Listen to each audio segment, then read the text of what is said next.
My advice to all you Christian authors today is to write what you want to write, regardless of genre expectations or anything else like that.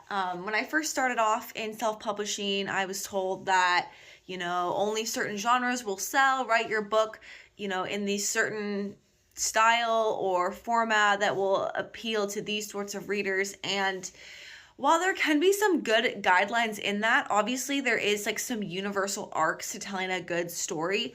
This idea of, once you write a fantasy story, you will always have to write a fantasy story, or if you were in nonfiction, you can never switch over to fiction. I feel like that is just not true.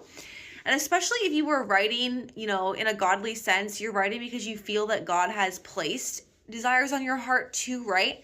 And obviously, he could be calling you to write many different types of books.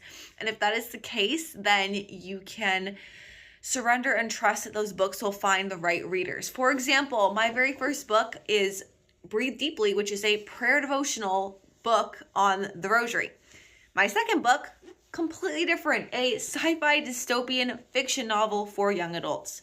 These books absolutely have virtually nothing in common. They are two completely different series, two completely different genres. And yes, I will admit that marketing when you have that diverse in books that you write is more challenging.